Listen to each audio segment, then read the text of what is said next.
નમસ્કાર દોસ્તો, આપણે ધોરણ 7માં યુનિટ 1 યુનિટ સ્માઇલ એમાં એક્ટિવિટી 9 તરફ પહોંચી ગયા છીએ.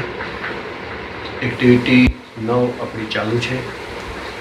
તેમાં કેટલાક વાક્ય આપેલા છે તે આપણે જોઈએ. Raju played cricket yesterday. અહીં પ્લેડ છે તે શબ્દ ખાસ મહત્વનું છે અને યસ્ટરડે પણ મહત્વનો શબ્દ છે. પ્લેડ આ શબ્દ એમને અહીં લખવામાં આવ્યો છે. ત્યાર પછી અંદરની બાજુ જે પાંખિયા છે તેમાં ઉપર ડીડ અને નીચે પ્લે લખવામાં આવ્યું છે. પ્લે નો અર્થ તમને ખ્યાલ છે, રમવું. યસ્ટરડે નો અર્થ થાય છે યસ, ગઈકાલે. આ જે શબ્દ છે તે ભૂતકાળનું રૂપ સૂચવે છે, માટે તે બહાર છે. ઉપર ડીડ છે અને નીચે પ્લે છે. અહીં આપણે બે શબ્દ જોઈએ છીએ, એક છે ડીડ અને બીજો પ્લે.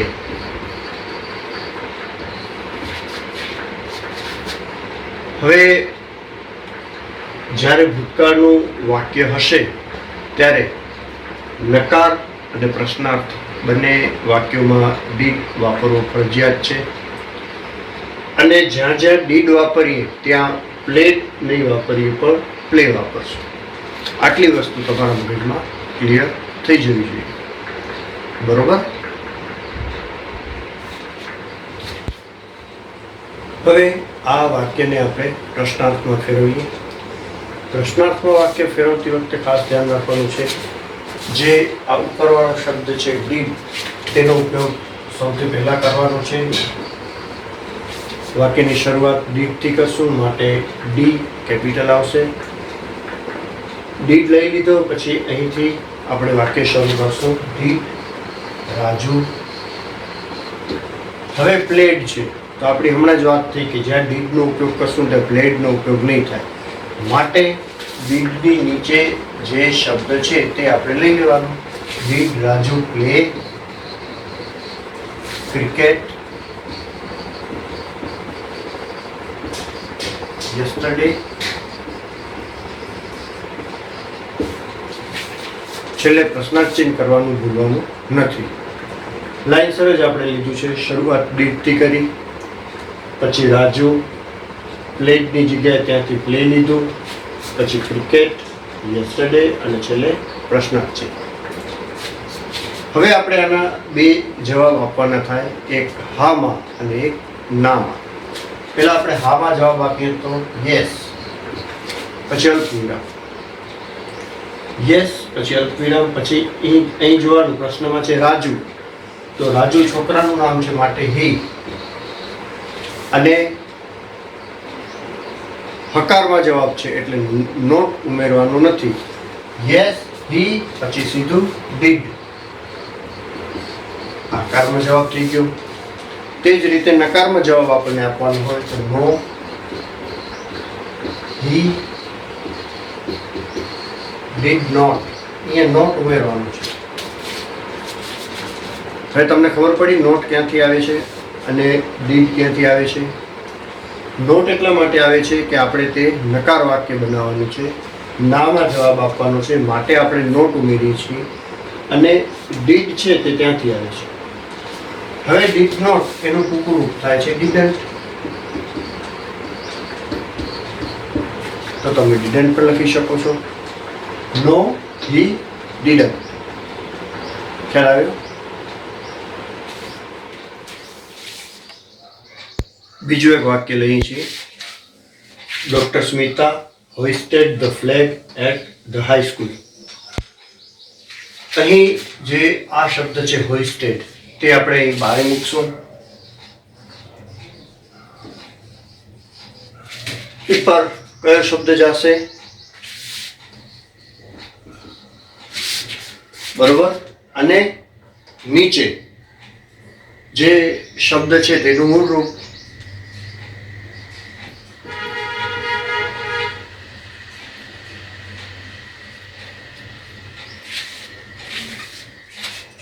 બરોબર. આ રીતે આપણું વાક્ય બની ગયું. હવે આને પ્રશ્નાર્થ વાક્યમાં ફેરવીએ તો શરૂઆત આપણને ખ્યાલ છે ક્યાંથી કરશું? ડીડથી. Did doctor Smita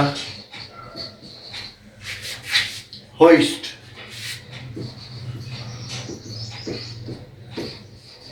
the flag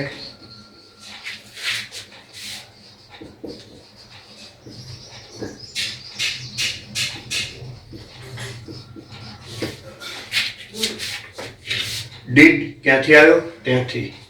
વાક્ય પાછું અહીંથી શરૂઆત કરશું. did ડોક્ટર સ્મિતા hoisted ની જગ્યાએ hoist. hoist ક્યાંથી આવ્યો? નીચેથી. the flag at the high school. the flag at the high school અને છેલ્લે પ્રશ્નાર્થ ચિહ્ન ભૂલ્યા વગર કરવાનું છે. આનો જવાબ આપણે યસ માં આપીએ. યસ ડોક્ટર સ્મિતા એટલે સ્ત્રીનું નામ છે માટે she did. આ રીતે કાર્ય કરશું. ત્યાર પછીનું એક વાક્ય છે મનોજભાઈ ડિસ્ટ્રીબ્યુટેડ સ્વીટ્સ. પ્રશ્ન આ પ્રમાણે બને છે. ખાલી જગ્યા ડોક્ટર સ્મિતા ડિસ્ટ્રીબ્યુટ સ્વીટ્સ. જવાબ દેવાનો છે નો માં, પછી ખાલી જગ્યા છે. તો આગળનું આપણે કામ બીજા અને ત્રીજા વાક્યનું કરીએ એના પહેલાં આપણે અહીં એક આપણો જે મેઇન સમજવાની વસ્તુ છે તે બનાવી લઈએ છીએ. મનોજભાઈ ડિસ્ટ્રીબ્યુટેડ સ્વીટ્સ. તો અહીં આપણે બારે લખશું ડિસ્ટ્રીબ્યુટેડ.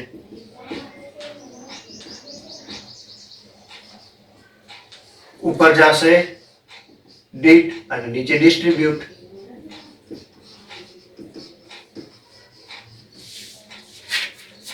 બરોબર. હવે જે પ્રશ્નાર્થ વાક્ય છે તેની શરૂઆત કરીએ તો શરૂઆત થશે ડીડ થી. તો અહીંયા આપણે પહેલી ખાલી જગ્યામાં મૂકવાનું છે did. Did doctor Smita distribute sweets. પહેલું વાક્ય મનોજભાઈનું છે.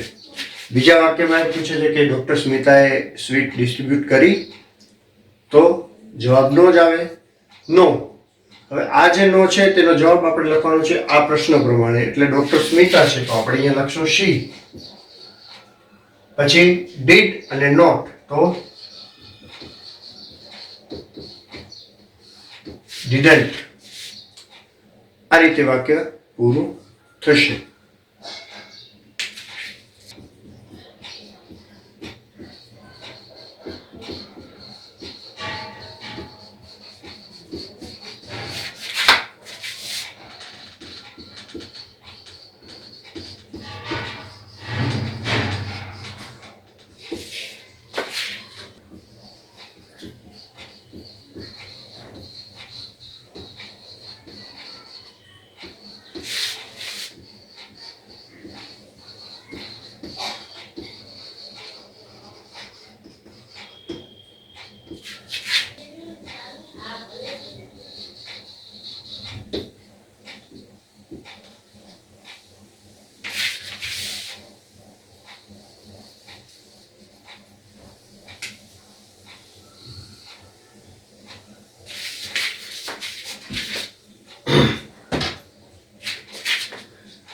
ત્યાર પછીનું એક વાક્ય છે doctor Smita blank upon a patient.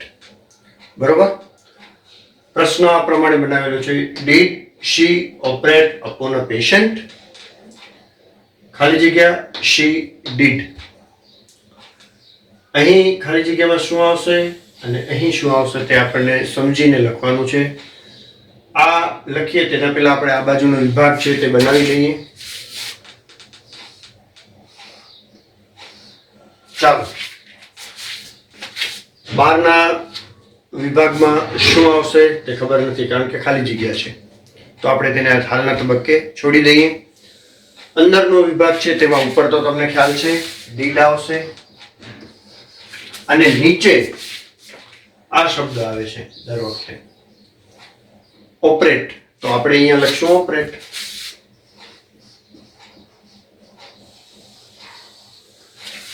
હવે બારે કયો શબ્દ આવશે તે આપણને સમજવાનું છે. તો જે ઓપરેટ શબ્દ છે તેનું ભૂતકાળનું જે રૂપ છે તે બારે આવે. તો આપણે તે લખીએ છીએ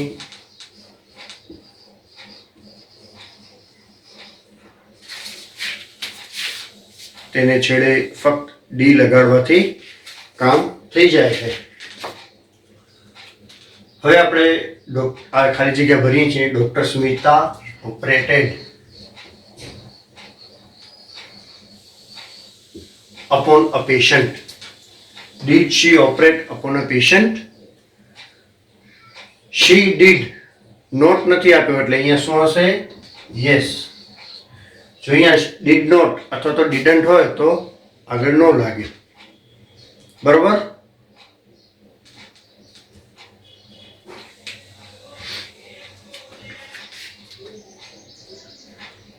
ચોથું વાક્ય છે Dr. Smita spent an hour with the differently able children. આ વાક્યમાં આપણે જે ખાલી જગ્યાઓ બતાવી છે તે ભરવાની છે. તેનાથી પહેલા આપણે અહીં જે શબ્દો ગોઠવવાના છે તે ગોઠવી લઈએ છીએ.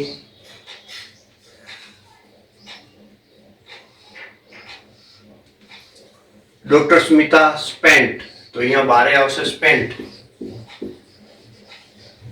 ઉપર તમને ખ્યાલ છે ડીડ અને નીચે આવશે સ્પેન્ડ.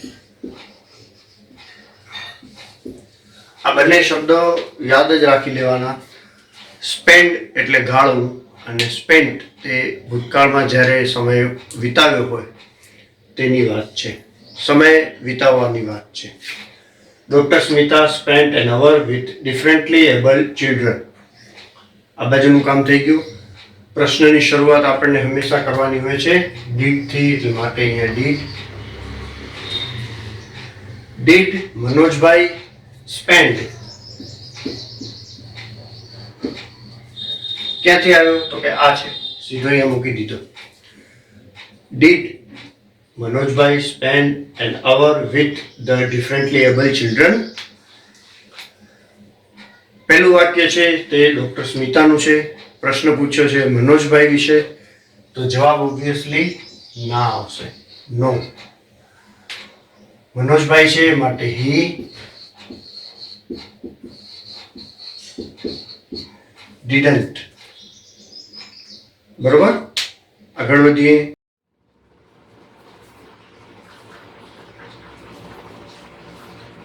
પાંચમું વાક્ય છે મનોજભાઈ ખાલી જગ્યા અ ડેરી ઇન ધ વિલેજ. એમાંથી પ્રશ્ન બનાવ્યો છે અને એ જવાબ આપણને લખવાનો છે. પહેલા વાક્યમાં અને બીજા વાક્યમાં ત્યાં જ ખાલી જગ્યા છે કે જ્યાં ક્રિયા આવી હોય, તો આપણે તે ક્રિયા શોધવી પડે અને સમજવી પડે. તે પ્રમાણે અહીંયા શબ્દ મૂકવાનો થાય. મનોજભાઈ ખાલી જગ્યા અ ડેરી ઇન ધ વિલેજ એટલે મનોજભાઈએ ગામમાં ડેરી શરૂ કરી અથવા તો ખોલી એવું આપણે સમજી શકીએ. તે જ પ્રમાણે ડીડ મનોજભાઈ ખાલી જગ્યા શોપ ઇન ધ વિલેજ, તો તે જ ક્રિયા થઈ શકે એમ છે. માટે આ જે આપણે શબ્દ વિચાર્યો છે શરૂ કરવાનો અથવા તો ખોલવાનો, તે શબ્દ સાચો પડે. હવે આપણે આ બાજુનો વિભાગ પહેલા ખોલી લઈએ.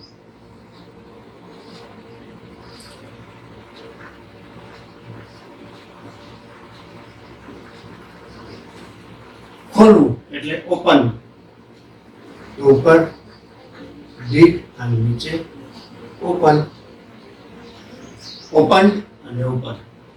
બારે જે ઓપન છે તે આપણે અહીં લખવાનું છે.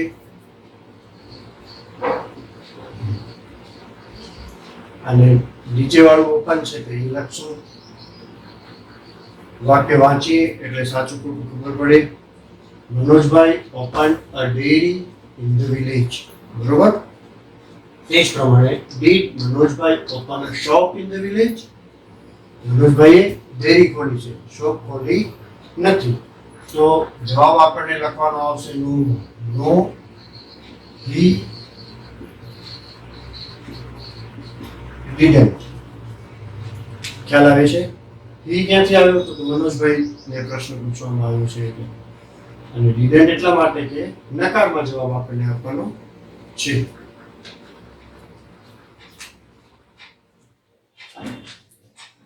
છઠ્ઠું વાક્ય મનોજભાઈ talked with the head teacher about the school progress.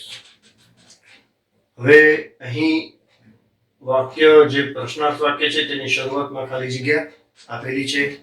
તો પહેલા આપણે આ બાજુનો વિભાગ લખી લઈએ એટલે ખ્યાલ આવી જાય. ટોક્ડ, તો અહીંયા આપણે બારે લખશું ટોક્ડ. ઉપર શું આવશે? ડીડ અને નીચે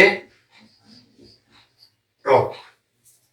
ફરીથી એકવાર યાદ કરાવી દો કે ઉપર ડીડ આવે છે તેનું કારણ છે કે આપણે જેટલા વાક્ય જોયા બધા જ વાક્ય ભૂતકાળના છે. ટોક્ડ તે ભૂતકાળ દર્શાવતું રૂપ છે અને ટોક તે મૂળ રૂપ છે. માટે આ બંને રૂપ આપણને આવડવા જોઈએ. હવે આપણે પ્રશ્નાર્થ વાક્ય બનાવીએ. તો પ્રશ્નાર્થની શરૂઆત આપણે ડીડ થી કરશું. Did Manojbhai. ડીડ થી શરૂઆત કરી પછી મનોજભાઈ, પછી ટોક ની જગ્યાએ આપણે ટોક લેવાનું છે. Talk with the head teacher about the school progress. પ્રશ્નાર્થ છે. હવે અહીં મેં ખાલી જગ્યા કરી છે પણ ત્યાં તમારી બુકમાં જવાબ આપેલો જ છે. યસ પછી આપણે મૂકશું હી, કારણ કે મનોજભાઈની વાત છે. અને ડીડ નોટ નહીં આવે. શા માટે? તો કે જવાબ યસ માં છે માટે. બરોબર. છેલ્લું વાક્ય જોઈએ.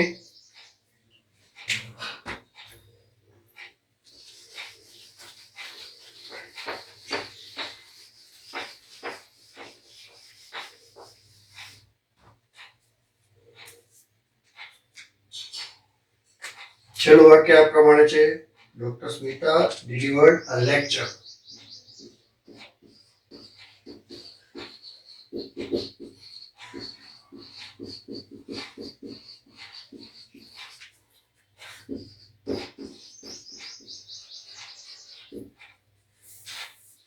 પ્રશ્ન આખો ખાલી છે.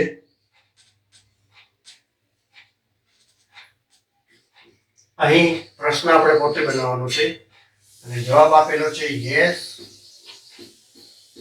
She did. બરોબર. આ રીતે છે બુકમાં. પ્રશ્ન બનાવીએ તેના પહેલા આપણે આ બાજુનો વિભાગ જોઈ લઈએ. ડોક્ટર સ્મિતા ડિલિવર્ડ અ લેક્ચર. તો અહીંયા આપણે લખશું ડિલિવર્ડ.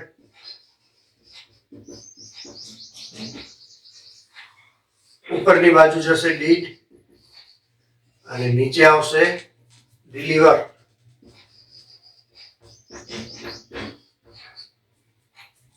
બરોબર. ડિલિવર્ડ ક્યાંથી આવ્યું? તો કે અહીંથી જે વાક્ય આપ્યું છે તેમાંથી ઉપર ડીડ ગયું છે. શા માટે? તો કે ભૂતકાળનું વાક્ય છે જે ડિલિવર્ડ ઉપરથી આપણને ખ્યાલ આવે છે એટલા માટે ઉપર ડીડ ગયું છે અને નીચે ડિલિવર આવશે. બરોબર. હવે આપણે પ્રશ્નાર્થ વાક્ય બનાવીએ. તો શરૂઆત કરવાની છે પ્રશ્નાર્થની ડીડ થી. ડીડ ડોક્ટર સ્મિતા ડિલિવર્ડ ની જગ્યાએ ડિલિવર આવશે. આ લેક્ચર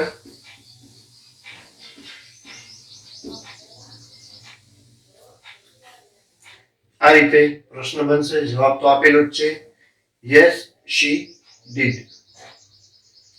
તો આ પ્રમાણે જ્યારે ભૂતકાળની કોઈ પણ ક્રિયા હોય ત્યારે આપણે પ્રશ્નાર્થ વાક્ય આ રીતે બનાવી શકીએ છીએ અને તેના હકારમાં અથવા તો નકારમાં ટૂંકા જવાબ પણ લખી શકીએ છીએ. પ્રશ્નાર્થ અને નકાર વાક્યમાં ખાસ આપણે જોયું તે પ્રમાણે ધ્યાન રાખવાની વસ્તુ છે ડીડ. અને જ્યાં ડીડ નો ઉપયોગ થયો હશે ત્યાં જે ક્રિયા દર્શાવતો શબ્દ ક્રિયાપદ છે તે ભૂતકાળના રૂપમાં નહીં આવે પણ મૂળ રૂપમાં જ આવશે. આટલું આપણે યાદ રાખીએ.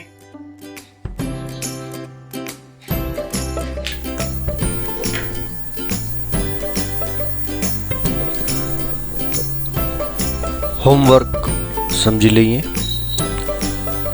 અહીં જે 9 વાક્ય આપ્યા છે તે દરેક વાક્યમાંથી તમારે ઉદાહરણમાં દર્શાવ્યું છે તે મુજબ 3 વાક્ય બનાવવાના છે.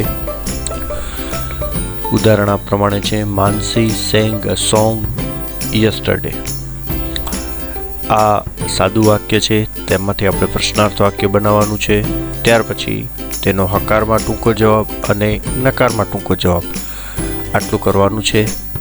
આ બાજુનો જે વિભાગ છે આપણે આમ 2 લીટી દોરીને કરીએ છીએ, તે તમારે પોતે સમજવાનો છે અને જરૂર પડે તો તમારી રીતે કરી લેવાનું છે. બરોબર.